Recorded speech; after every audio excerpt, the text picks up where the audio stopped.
The freezing wind whipping through the valet parking lot was biting, but it was nothing compared to the cold dismissal in Julian's eyes. He stood there, clutching the leather portfolio, my portfolio, the one containing the designs I had spent 3 sleepless nights perfecting for him, tight against his chest like a shield. He wouldn't even look me in the eye. "Ava, be reasonable," he hissed, his voice dropping to a harsh, irritated whisper as he glanced nervously toward the glittering golden doors of the Valois Winter Gala. "Look at you. You cannot seriously expect to walk in there wearing that." He gestured vaguely at my vintage, structured silk gown with a look of pure disgust. To him, it was just a plain, boring black dress because it lacked a giant gold logo on the chest. He was too ignorant to realize he was looking at a $50,000 piece of archival couture, a masterwork of quiet luxury that whispered wealth rather than screamed it. But Julian only spoke the language of flashy buckles and loud brands. "My investors are inside," he continued, checking his reflection in the tinted window of a nearby limousine. "This is the biggest night of my career if I walk in with you looking like the help. They won't take me seriously. Just wait in the car. I'll text you when I secure the funding." I didn't cry, I didn't beg. I just stared at him, watching the man I had supported for 2 years reduce me to a liability in seconds. He didn't know that the mysterious investor he was so desperate to impress was the woman who gave birth to me. He didn't know that the plain dress I wore was a gift from her personal collection.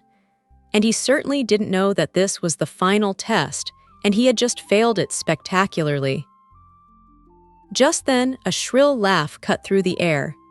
Julian's sister, Bianca, teetered toward us in neon pink heels that clicked aggressively against the pavement, wearing a dress so covered in brand logos she looked like a walking billboard.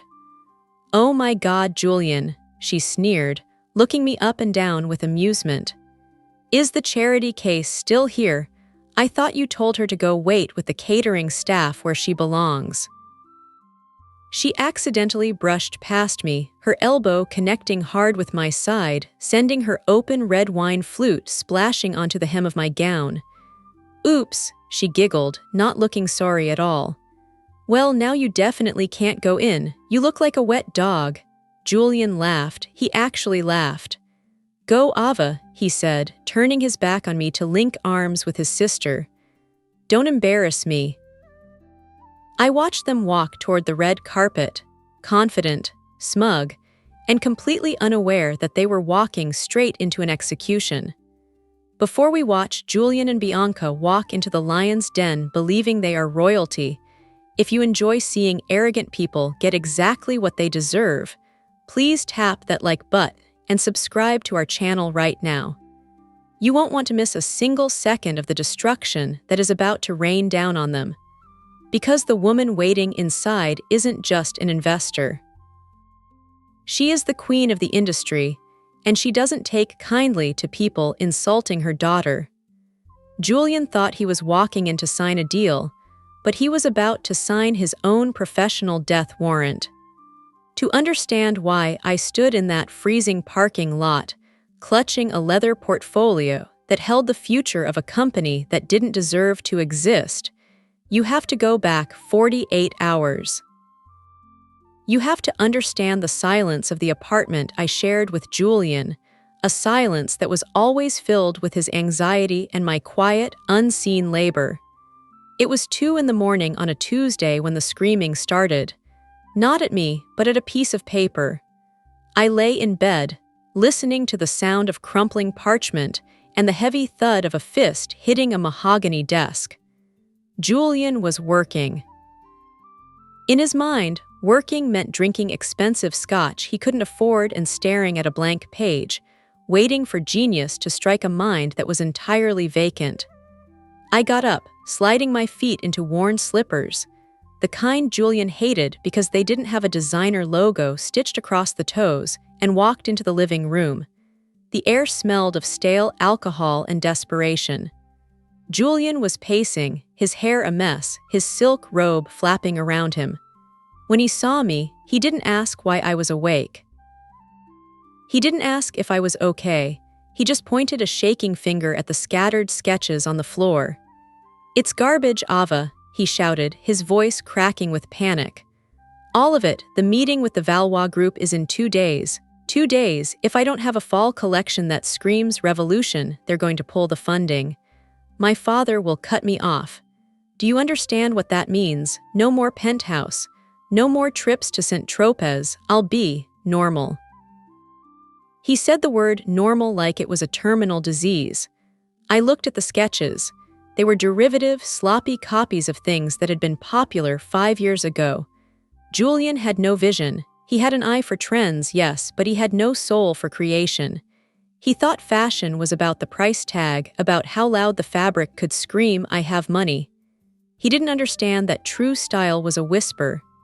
"Let me see," I said softly, kneeling on the floor. I picked up a charcoal pencil. "Don't touch it unless you're going to be useful," he snapped, taking a swig of his drink. "I need bold, I need flash. I need something that tells Dominique Valois that Julian Vanderbilt is the next big thing." I ignored him. I let my hand move across the paper, the charcoal scratching rhythmically against the grain. This was the only time I felt truly alive when I was creating. I didn't think about the deception. I didn't think about the fact that I was actually Dominique Valois' daughter, hiding in plain sight, testing a man who failed me every single day. I just drew. Lines curved and intersected. Silhouettes emerged from the white void. I took his clunky, over-designed mess and stripped it back. I gave it structure. I gave it elegance. I created a line of coats that looked like armor for the modern woman, sharp shoulders, cinched waists, fabrics that would move like liquid smoke. 20 minutes later, I sat back. Julian stopped pacing. He peered over my shoulder, his breath hitching in his throat. He stared at the drawing for a long time, the silence stretching between us. Then the transformation happened. The panic left his eyes, replaced by that familiar, greedy gleam. He snatched the paper from the desk, holding it up to the light. "Yes," he whispered. "Yes, this is it. This is exactly what I was trying to explain to you, Ava. Finally, you put my vision on paper." I stayed silent. It wasn't his vision. He hadn't described anything remotely like this. But this was the pattern I created, he claimed. I was the ghost in his machine, the invisible engine keeping his flashy, hollow life running. "It's good, Julian," I said, standing up. "It's really good. Dominique will love it." He scoffed, rolling his eyes as he pinned the drawing to his mood board, right in the center. "Of course she'll love it. It's brilliant. And when I present this on Saturday at the gala, I'm going to be the king of this city." He turned to me then, really looking at me for the first time that night. His eyes raked over my oversized t-shirt and messy bun. "You know, you should really try to learn something from my designs, Ava. You dress like you've given up. If you're going to be seen with me after this deal goes through, you need to step it up. Maybe my sister Bianca can take you shopping. Get you something with a label on it so people know you're not the maid." The insult washed over me, familiar and cold. He had no idea that the messy t-shirt I was wearing was made of Sea Island cotton, one of the rarest fabrics on earth, or that my giving up look was a carefully curated aesthetic of anonymity. "I like my clothes," I said simply. "They're comfortable." Julian laughed, a harsh, barking sound. "Comfort is for poor people, Ava. Style is about power. But don't worry. Once this deal is signed, I'll buy you a whole new wardrobe. Consider it a bonus for helping out with the sketching." Helping out, that's what he called it. I had designed his entire last 3 collections. I had saved his company from bankruptcy twice, and I was just helping out. I went back to bed, but I didn't sleep. I lay there staring at the ceiling, the decision hardening in my chest like concrete. I had promised my mother I would give him a fair chance. I had promised her that I wouldn't reveal my identity until I was sure of his character. Well, I was sure now. Saturday, the gala, that would be the end of it. The morning of the gala was a chaos of Julian's own making. He was shouting at assistants over the phone, throwing sample fabrics across the room, and checking his reflection every 30 seconds. I sat at the small kitchen island, drinking black coffee, watching the performance. "The car is coming at 6, he yelled at me, snapping his fingers. 6 sharp, Ava, do not make me wait.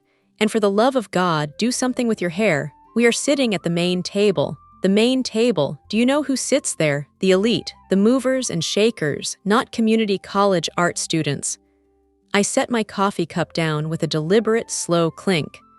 "I graduated top of my class from Parsons, Julian," I reminded him. He waved his hand dismissively. "Parsons, community college, whatever. It's all academic. In the real world, it's about who you know and what you wear. Just try not to look like a charity case tonight, please." He left in a whirlwind of cologne and stress, leaving me alone in the apartment. I walked to the closet in the guest room, the one I kept locked. Julian thought it was filled with old art supplies. He never bothered to check, because Julian never cared about anything that didn't directly benefit him. I unlocked the door and stepped inside. The smell of cedar and lavender greeted me. Hanging in the center of the rack was the garment bag my mother had sent over by courier that morning. I unzipped it slowly. The dress inside was breathtaking. It was a vintage piece from the 1990s, a design my mother had created for a royal wedding that never happened. It was black silk, structured yet fluid, with a neckline that plunged just enough to be daring but stayed high enough to be regal. It had no sequins. It had no logos. It had no gold buckles or neon stitching. It was pure, unadulterated fashion. It was worth more than Julian's entire car, but to the untrained eye, it was just a black dress. I put it on, the silk cool against my skin. I pulled my hair back into a severe, sleek bun. I applied minimal makeup, just enough to highlight my eyes and the sharp curve of my cheekbones. I looked in the mirror. I didn't look like a rich man's girlfriend. I looked like a CEO. I looked like my mother. At 6 p.m., I walked downstairs. The limousine was waiting. Julian was already inside, tapping furiously on his phone. When I slid into the leather seat, he didn't look up for a full minute. When he finally did, his face fell. The disappointment was visceral. "That's it?" he asked, his voice flat. "That's what you chose. Ava, I gave you my credit card. I told you to go to the mall. I told you to buy something from the new Versace line. The bright green one with the gold chains." "I liked this better," I said, smoothing the skirt of the dress. "It fits better," Julian groaned, scrubbing a hand over his face. "It's not about the fit, Ava, it's about the statement. This says nothing. It says I'm going to a funeral. God, Bianca is going to have a field day with you." He shook his head, looking out the window as the car merged onto the highway toward the estate. "Just stay in the background tonight. Don't talk to the investors. Don't try to discuss art or whatever it is you think you know. Just smile, nod, and let me do the talking. I have to sell this collection, and I can't have you dragging down my brand value with your mediocrity." The drive took an hour. An hour of Julian practicing his speech, the speech I had written for him. An hour of him explaining the complexities of the market to me, using buzzwords he barely understood. I sat in silence, clutching the leather portfolio on my lap. Inside were the original sketches, the ones with my signature hidden in the shading, the ones that proved every single idea he was about to pitch was stolen. We pulled up to the Valois estate, a sprawling mansion illuminated by thousands of fairy lights.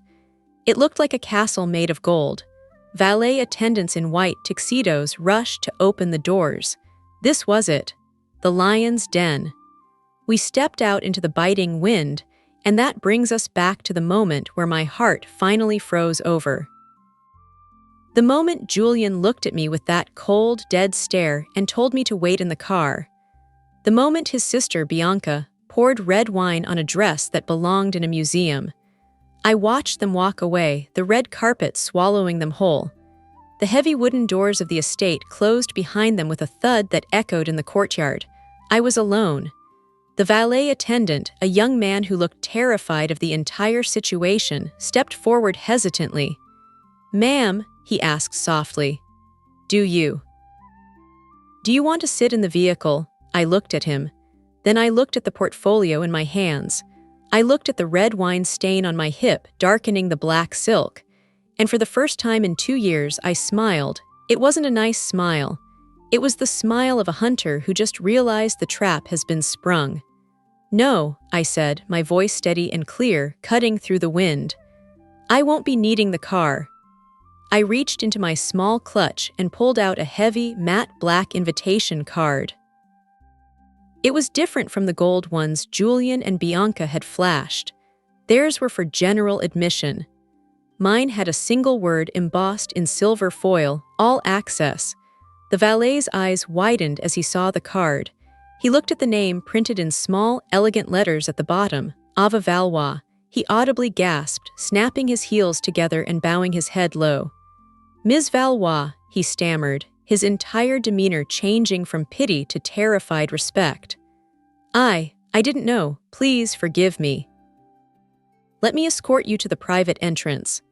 "That won't be necessary," I said, brushing a stray hair from my face. "But I do need a favor. When you park Mr. Vanderbilt's car, make sure it's in the back, the very back. He's going to have a long walk when he leaves tonight." The valet nodded vigorously. "Of course, ma'am." I didn't walk toward the main doors where Julian and Bianca had entered. I walked around the side of the massive estate, down a path lined with manicured hedges that I knew by heart. I had played hide and seek in these gardens when I was a child. I knew every stone, every turn. I reached a discreet side door guarded by 2 massive security agents. They were stone-faced, intimidating men who looked like they could break a tank with their bare hands. But as I approached, their expressions softened. They didn't ask for ID. They didn't ask for an invitation. They simply stepped aside, opening the door for me. "Good evening, Miss Ava," one of them said, tipping his head. "Your mother is waiting for you in the green room." "Thank you, Marcus," I replied. I stepped inside, the warmth of the estate wrapping around me. The air smelled of expensive lilies and old money. I could hear the hum of the party in the distance, the clinking of glasses, the murmur of voices, the string quartet playing softly. But here, in the private corridors, it was quiet. I walked down the hallway, the heels of my cheap shoes clicking rhythmically on the marble floor. I passed portraits of my ancestors, tough, ruthless women who had built an empire from nothing. I caught my reflection in a gilded mirror. The stain on my dress was visible, a dark splotch on the pristine silk. But instead of looking like a mess, I looked like a warrior who had taken a hit and kept walking. I reached the double doors at the end of the hall. I didn't knock. I pushed them open. The room was vast, filled with velvet furniture and bouquets of white roses. Standing by the fireplace, reviewing a stack of documents with a glass of sparkling water in hand, was Dominique Valois. She looked up as I entered. My mother was 60 years old but looked 40. She wore a white power suit that cost more than Julian's entire existence. Her hair was a sharp, silver bob, and her eyes behind her signature tinted glasses were sharp enough to dissect a soul. She didn't smile. She didn't rush over to hug me. That wasn't her way. She simply lowered the documents and looked me up and down. Her gaze stopped on the red wine stain, then it moved to my face. "You're late," she said, her voice cool and smooth like polished steel. "And you're wet." "I ran into some trash on the way in," I said, walking over to pour myself a glass of water. My mother hummed a low, dangerous sound. "Julian?" she asked. "And his sister," I confirmed. "They didn't want to be seen with me, said I didn't look the part, told me to wait in the car." Dominique took a slow sip of her water. She walked over to me, reaching out to touch the fabric of my dress right over the stain. "They damaged a vintage 1994 Dior," she said softly, but the anger underneath was terrifying. That is unacceptable. She turned back to the fireplace, checking her watch. The presentation starts in 20 minutes. He's going to pitch the fall collection. He's going to pitch my fall collection, I corrected her. He thinks he's a genius. Good, Dominique said. Let him think it. The higher they climb, the harder the fall. She pressed a button on the intercom on her desk. Send in the styling team. Ava needs a quick fix. And tell security to lock down the perimeter. No one leaves until I say so. She turned back to me, and for the first time a small, wolf-like smile appeared on her face. Are you ready to take your name back, daughter? I gripped the leather portfolio tighter. I'm ready. Then let's go, Dominique said, putting her glasses back on. It's time to teach Mr. Vanderbilt a lesson in ownership. The styling team descended upon me with the silent, terrifying efficiency of a pit crew.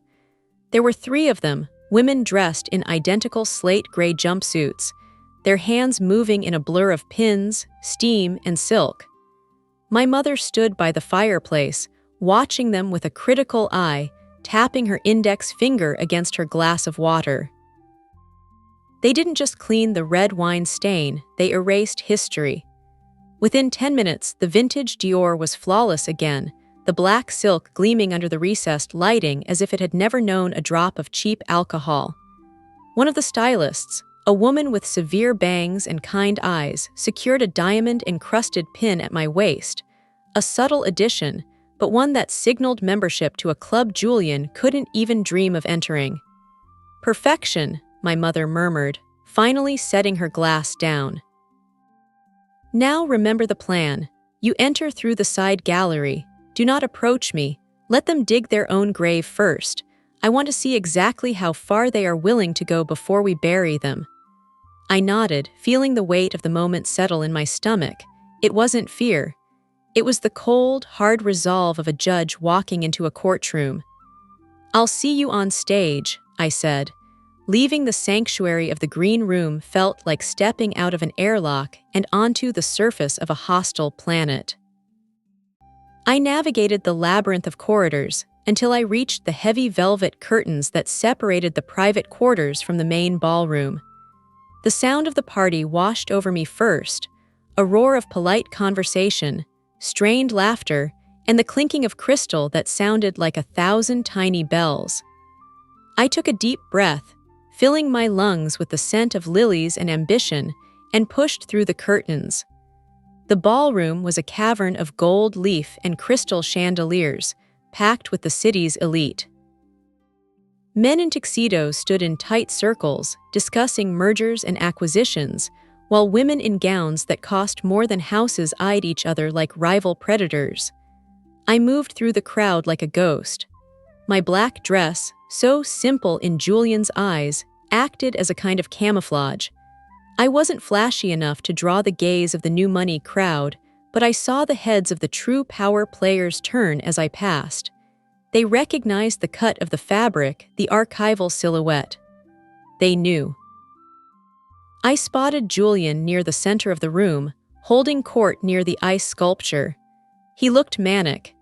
His tuxedo was too tight, his laugh too loud, his eyes darting around the room as if he expected the ceiling to collapse. He was clutching a red wine flute so hard I thought it might shatter in his grip. Next to him, Bianca was practically vibrating with energy, her neon pink dress clashing violently with the elegant decor. She was showing something on her phone to a group of bored-looking socialites, probably the video of her spilling wine on me. I drifted closer, keeping behind a large floral arrangement, watching them. This was the man I had loved, this sweating, desperate creature who was trying to sell a lie to people who could smell desperation like sharks smell blood. The Valois group is definitely signing, Julian was saying, his voice pitchy. I have inside information. Dominique Valois herself has seen the preliminary sketches. She's obsessed. We're talking a global rollout by Q3. One of the socialites, a woman with a face pulled tight by surgery, raised a skeptical eyebrow.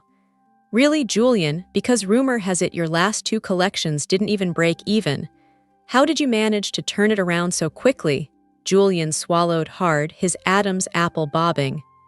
I found a new muse, a new direction. It's all me, pure Vanderbilt vision. I felt a flash of anger, hot and sharp, but I tamped it down, pure Vanderbilt vision. The only vision he had was staring at himself in a mirror. I stepped out from behind the flowers. I didn't walk toward him aggressively, I simply glided into his line of sight. Julian froze mid-sentence. His eyes locked onto me, widening in shock, then narrowing into pure, unadulterated fury. He excused himself from the group with a jerky nod and stormed over to me, grabbing my elbow and dragging me toward a secluded alcove near the kitchen service doors. Bianca followed close behind, her heels clicking like gunshots on the marble. "Are you insane?" Julian hissed, his face inches from mine. "I told you to wait in the car. What part of stay away did you not understand?" He looked around frantically to see if anyone was watching. "And look at you, you're still wearing that thing." I thought it was ruined. "It cleaned up," I said calmly, pulling my arm from his grip. "And I wasn't going to sit in a freezing parking lot for 4 hours while you took credit for my work, Julian." "Your work," Bianca scoffed, stepping into my space. She smelled of overly sweet perfume and red wine. "Don't flatter yourself, honey. You drew a few lines. Julian is the brand, he's the face, you're just the assistant.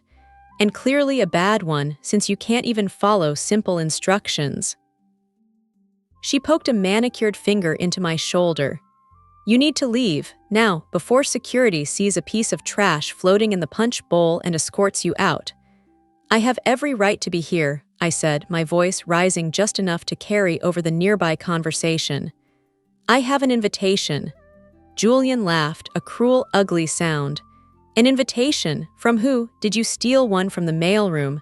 "Ava, stop embarrassing yourself. You don't belong here. Look at these people." He gestured to the room. "They are titans. You are a girl who clips coupons. If you don't walk out that door right now, I swear to God, I will have you banned from the building." "Is there a problem here?" A voice boomed from behind us. We all turned. A massive security guard wearing the Valois insignia stood there, but he wasn't looking at me with suspicion. He was looking at Julian. Julian, however, misread the situation entirely. He straightened his jacket, flashing his most charming, slimy smile. "Ah, yes, officer." "Thank goodness. This woman," he pointed a shaking finger at me, "is confused. She's a former employee, a stalker, actually. She's crashed the party and is refusing to leave. Please remove her before she causes a scene." Bianca chimed in, crossing her arms. "She's unstable. Look at her dress. It's clearly second-hand. She's probably here to steal silverware." The guard didn't move toward me. He looked at Julian, then at Bianca, and then his eyes met mine. I gave him a barely perceptible shake of my head. "Not yet." The guard paused, confused but obedient to the silent command of authority he sensed. "Sir," the guard said slowly to Julian, "this is an open floor, unless she is causing a disturbance." "She is the disturbance," Julian shrieked, his composure cracking. "Her very presence is offensive. Do you know who I am? I am Julian Vanderbilt. I am the guest of honor tonight." Suddenly, the lights in the ballroom dimmed. A hush fell over the crowd as a spotlight hit the main stage at the far end of the room. The voice of an announcer boomed over the speakers. "Ladies and gentlemen, please welcome the CEO of Valois International, Dominique Valois." The room erupted in applause. Julian's face went pale, then flushed with excitement. "This is it," he whispered, forgetting about me for a second. "This is the pitch." He turned to me, his eyes cold and dead. "Stay here, don't move, don't breathe. If I see you anywhere near that stage, I will destroy you." He straightened his tie and practically ran toward the front of the room, Bianca trotting after him like a loyal lapdog. I didn't stay, I followed them. I walked down the center aisle, ignoring the whispers, moving toward the stage where my mother stood. She looked magnificent, a pillar of white light in the darkness. She held a microphone, her gaze scanning the crowd until she found me. She didn't smile, but I saw the signal. A slight nod. It was time. Julian had reached the front row. He was beaming up at her, looking like a child waiting for a candy bar. He had his portfolio, my portfolio, clutched in his hand. "Welcome," Dominique said, her voice echoing through the hall. "Tonight is about the future. It is about vision. We have been looking for a partner. A designer who understands that fashion is not just about clothes, but about identity." She paused, letting the silence build. "Mr. Julian Vanderbilt," she said. Julian pumped his fist slightly, looking around at the crowd as if to say, "I told you so." "Please join me on stage." The crowd applauded politely. Julian bounded up the stairs, taking the microphone Dominique offered him. He looked out at the sea of faces, intoxicated by the attention. "Thank you, Dominique," he said, his voice trembling with arrogance. "It is an honor. When I created this collection, I wanted to capture the essence of power. I spent sleepless nights agonizing over every stitch, every line. It was a solitary journey of genius." I stood at the foot of the stairs now in the shadows. Bianca was standing nearby, recording him on her phone. She noticed me. Her eyes narrowed. She grabbed my arm, her nails digging into my skin. "What are you doing?" she hissed. "Get back." "I'm just watching the show," I whispered. "And now," Julian continued, gesturing to the massive screen behind him, "I present to you the Vanderbilt Fall Collection." He clicked a remote. The screen lit up, but it wasn't the polished digital renderings he expected. It was a video, a grainy, shaky video taken from a cell phone. The room went deadly silent.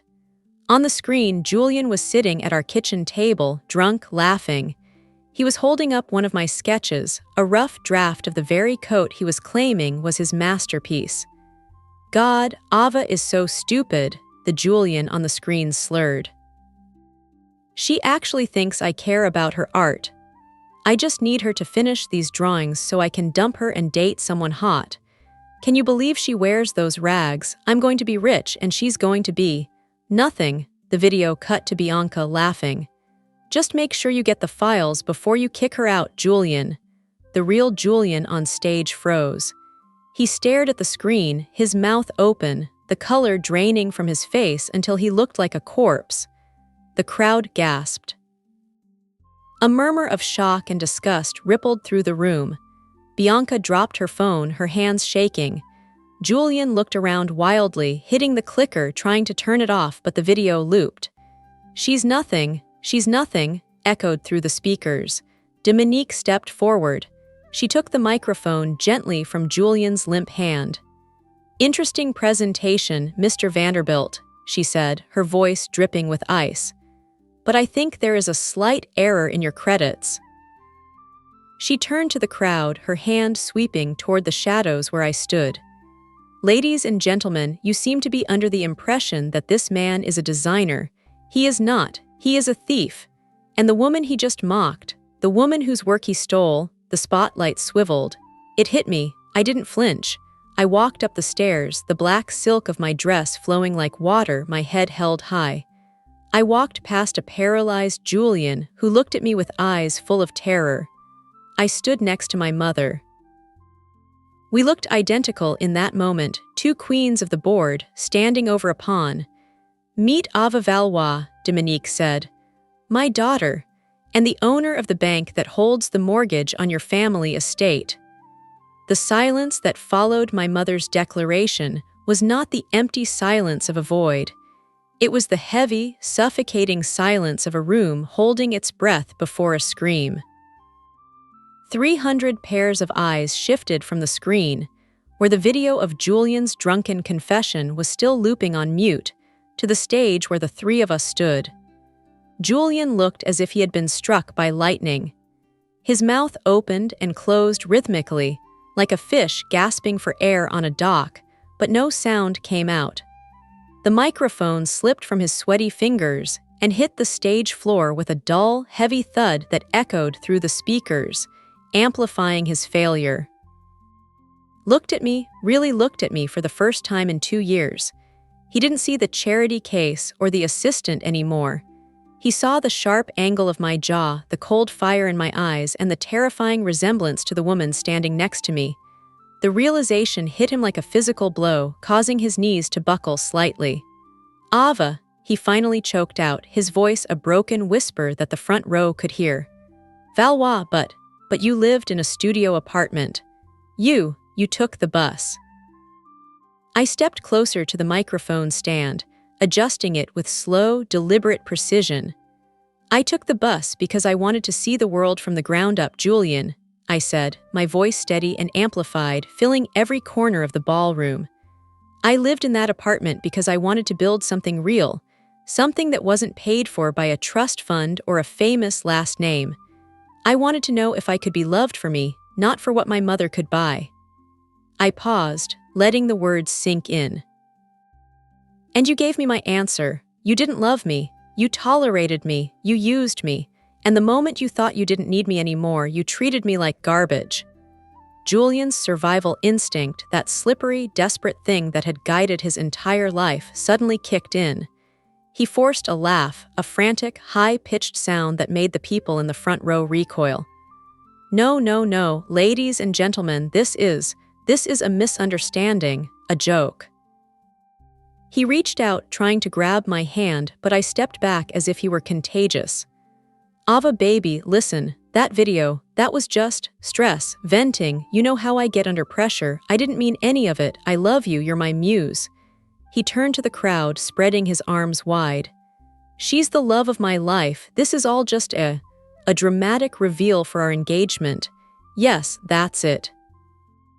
He fumbled in his pocket, presumably for the ring he had bought to propose to the model he was planning to replace me with.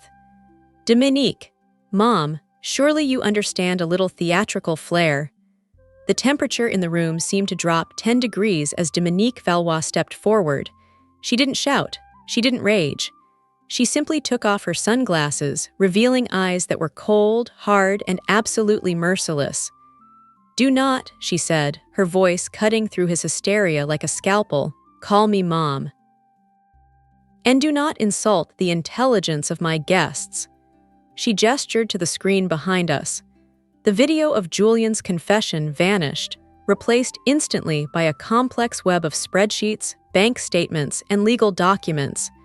The header on the documents was unmistakable: VANDRBILT Financial Audit. "You see, Julian," Dominique continued, walking around him like a shark circling a drowning sailor. "When my daughter told me she was dating a Vanderbilt, I did what any protective mother would do. I looked into you, and what I found was disappointing." She pointed to a column of red numbers on the screen. "Your family hasn't been wealthy since 2008. You've been living on credit, floating loans from one bank to pay off interest at another. Your penthouse, leased. Your car, leased. This lifestyle you were so afraid Ava would drag down, it doesn't exist. It's a hologram." Bianca, who had been standing at the foot of the stairs, suddenly found her voice. "That's a lie," she shrieked, running up the steps to stand beside her brother. She looked deranged, her neon dress clashing with the somber reality of their destruction. "We are Vanderbilts. We are American royalty. You can't just put fake numbers on a screen. I have 2 million followers who know the truth." She held up her phone, which was still recording a live stream. "I'm broadcasting this right now. Everyone is going to see how you're bullying us." "Ah yes, the followers," Dominique said, looking at Bianca with mild amusement. "And your sponsors, let's talk about them." She clicked the remote again. A new document appeared. It was a termination of contract from a major luxury brand, the very brand Bianca was currently wearing. "I sit on the board of LVMH, Kering, and 5 other major conglomerates," Dominique explained casually. "I sent a memo out about 10 minutes ago. It seems your brand of bullying simply doesn't align with their values anymore. As of this moment, Bianca, you have 0 sponsorships. You are unemployed." Bianca stared at her phone. Comments were flooding in on her live stream, not of support, but of mockery. People were laughing at them. The realization cracked her facade. She let out a sob, dropping the phone as if it had burned her. But Dominique wasn't finished. She turned back to Julian, who was now trembling violently. "Let's get back to the business at hand. The loan." She pointed to a massive figure at the bottom of the screen, $45 million. "Your father took out a massive loan against the Vanderbilt estate to fund your fashion career and maintain appearances. A high-risk loan from a private equity firm." Dominique smiled, a terrifying expression that didn't reach her eyes. "My private equity firm." Julian's knees finally gave out. He collapsed onto the stage, looking up at her with sheer terror. You own the debt." "I own the debt," Dominique confirmed. "And in the fine print of that loan agreement, there is a clause. The lender reserves the right to call the full amount due immediately if the borrower engages in conduct that damages the lender's reputation." She gestured to me. "Insulting the lender's daughter, calling her trash in front of 300 witnesses, I'd say that damages my reputation, wouldn't you?" I can't pay that," Julian whispered, tears streaming down his face. "We don't have that kind of money." "I know," Dominique said simply, "which is why I have already initiated foreclosure proceedings. As of 9:00 p.m. tonight, the Vanderbilt estate belongs to Valois International. Security is currently securing the premises. Your parents are being relocated." The room was dead silent. The brutality of the takedown was absolute. Julian looked at me, his eyes pleading, desperate. "Ava, please, you can't let her do this. We had something." "I know I messed up, but I can change. I can be the man you want. Just tell her to stop. Please, I'll do anything." I looked down at him. I saw the man I had cooked dinner for, the man I had comforted when he was stressed, the man I had believed in when no one else did, and I felt nothing. The love had evaporated, leaving only clarity. "You can't change Julian," I said softly, my voice amplified by the microphone he had dropped. "Because to change, you have to admit you're flawed. And you're too busy pretending to be perfect." I reached into the leather portfolio, the one I had held onto all night, and pulled out the original sketches, the ones with my signature hidden in the shading. "These are mine," I said, holding them up. "The fall collection, the Vanderbilt vision, it's all mine." I ripped the papers in half. The sound of tearing paper was loud and crisp in the silent room. I ripped them again and again until they were just confetti. I let the pieces flutter down onto Julian's head like snow. "Consider my resignation effective immediately." I turned to my mother. "I'm ready to go now." Dominique nodded. She signaled to the security team. "Escort Mr. Vanderbilt and his sister off the property," she commanded.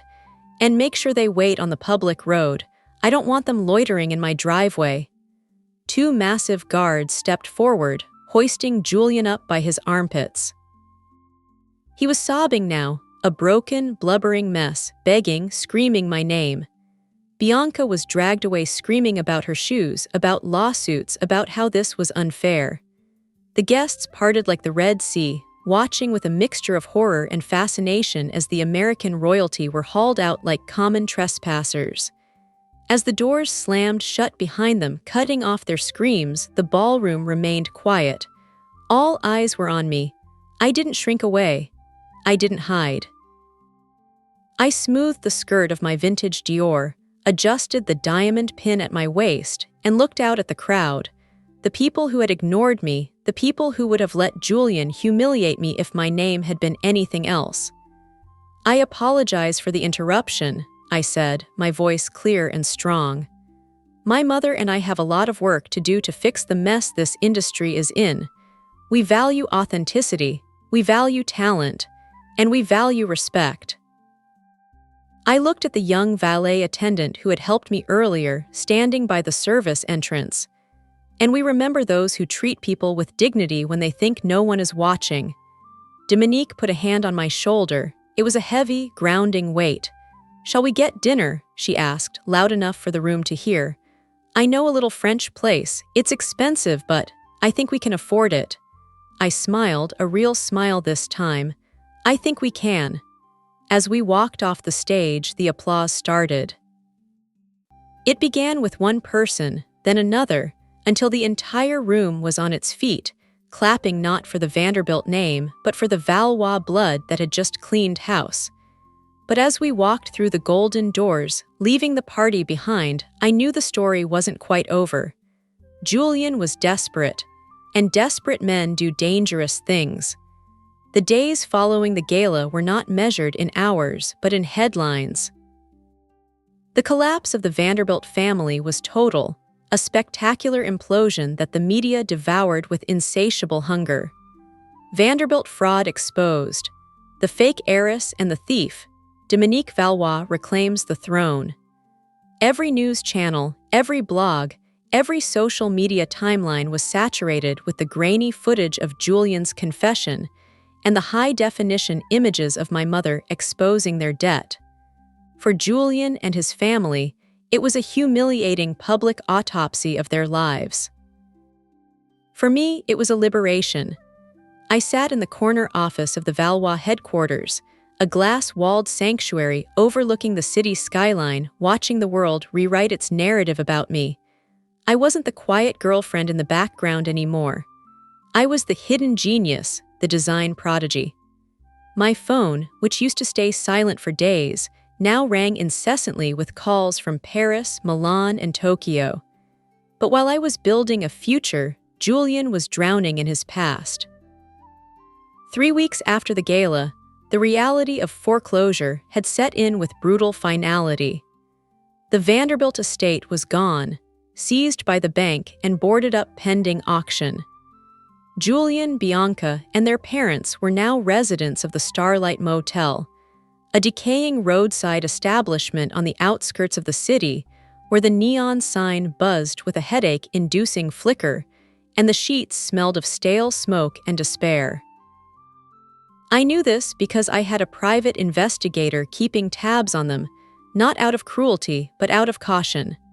My mother had warned me that a cornered animal is unpredictable, and Julian was the definition of cornered. Reports told me that Gerald Vanderbilt had suffered a minor stroke from the stress and was recovering in a state-subsidized hospital. Carolyn spent her days sitting in the motel room, staring at the wall, refusing to speak.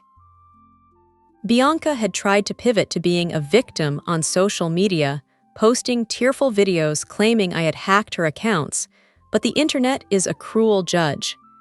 The comments were so vicious, she eventually deleted her entire digital footprint and was rumored to be working under the table at a diner 2 towns over. But Julian was different. He wasn't sad. He wasn't working. He was festering. The report said he spent his days pacing the small motel parking lot, muttering to himself, or sitting in the local library using the free computer to read every single article about me. He was obsessed. He couldn't accept that the narrative had flipped. In his twisted mind, I was still the villain. I was the one who had humiliated him. I was the one who had stolen his life. He didn't see his own laziness or greed. He only saw my betrayal. And that brings us to the rainy Tuesday evening when the dangerous thing I had feared finally walked through the front door of my reality. I was leaving the Valois building late, around 9 p.m. The lobby was empty, save for the night security team. My mother had already left for a dinner meeting, so I walked to the private exit where my driver was waiting. The rain was coming down in sheets, blurring the city lights into streaks of neon. I stepped out under the awning, clutching my coat tight against the chill. That's when a shadow detached itself from the pillar near the loading dock. He looked like a ghost of the man I once knew. His expensive haircut was grown out and greasy. His clothes, the designer suit he had probably worn for days, were stained and wrinkled. He looked thin, hollowed out by rage and hunger. It was Julian. He stepped into the light, water dripping from his nose, his eyes wild and bloodshot. "Ava," he rasped. The sound of my name in his mouth sent a shiver down my spine that had nothing to do with the cold. The security guard stationed at the door stepped forward immediately, his hand moving to his belt. "Step back, sir," the guard commanded, his voice booming. But Julian didn't look at the guard. He only looked at me. "You think you won, don't you?" Julian shouted over the sound of the rain. "You think you can just take everything, my house, my name, my dignity." "I didn't take anything that was yours, Julian," I said calmly, though my heart was hammering against my ribs. "I took back what was mine. The house was the bank's, the dignity. You lost that yourself." Julian laughed, a jagged, broken sound. He reached into his jacket pocket. The guard drew his taser instantly. "Don't move, hands where I can see them." But Julian didn't pull out a weapon. He pulled out a crumpled piece of paper. It was a drawing. One of the first sketches I had ever done for him, a simple design for a dress we had dreamed up over takeout pizza 2 years ago. "Remember this," he screamed, shaking the wet paper at me. "We were a team. We were supposed to rule this city together. You owe me, Ava. You owe me a life." "I owe you nothing," I said, my voice hardening. "I gave you 2 years of loyalty. I gave you my talent. I gave you my love. And you gave me a parking lot and an insult. Go home, Julian." "Before you do something you can't undo." Julian's face twisted. The sorrow vanished, replaced by a pure, unadulterated hatred. He crumpled the paper in his fist and took a step toward me. "If I can't have it," he hissed. "No one can," he lunged. It wasn't a calculated attack. It was a desperate, flailing attempt to hurt the person who reflected his failure back at him. He never reached me. The security guard moved with the speed of a professional, tackling Julian to the wet pavement before he got within 5 feet of me. Julian hit the ground with a sickening thud, the wind knocked out of him. He struggled, screaming obscenities, kicking at the air, but 2 more guards rushed out from the lobby and pinned him down. I stood there, watching the man who had once told me I wasn't good enough to be seen with him now lying face down in a puddle, handcuffed and defeated. Sirens wailed in the distance, growing louder. I didn't look away. I watched until the police arrived. I watched as they read him his rights. I watched as they shoved him into the back of a squad car. And as the car drove away, the red and blue lights reflecting off the wet pavement, I finally felt the last tether snap. He was gone. 6 months later, the world had moved on, as it always does. The Vanderbilt scandal was old news, replaced by the Valois Renaissance. I was standing backstage at Paris Fashion Week, watching the final model walk the runway in the closing piece of my debut collection, a black silk gown with no logos, just pure architectural beauty. The crowd was on its feet, roaring their approval. My mother stood next to me, clapping, a rare look of unmasked pride on her face. "You did well," she said, leaning in so only I could hear. "You did it your way." "I did," I replied. I thought about Julian then, for the first time in weeks. I had heard he took a plea deal for the assault and harassment charges. He was serving 2 years in a minimum security facility. Bianca was working at a call center. Their parents had moved to a small apartment in Ohio. They were living the normal life Julian had been so terrified of. And me, I walked out onto the runway to take my bow. The lights were blinding, the applause was deafening, and I was wearing a simple t-shirt and jeans. No logos, no flash, just me. I learned something important in that fire. I learned that money is loud, but wealth is quiet. I learned that insecurity screams, but confidence whispers. And most of all, I learned that you should never, ever judge someone by the label on their clothes. Because the person you mock today might be the one signing your paycheck or foreclosing on your house tomorrow. If this story satisfied your craving for justice, if you cheered when Ava took her power back, then please like this video and share it with a friend who needs a reminder that the best revenge is massive success. And don't forget to subscribe and turn on notifications. We have so many more stories of karma, secrets, and sweet retribution coming your way. You won't want to miss what happens next. Until then, keep your head high and remember, real power doesn't need to show off.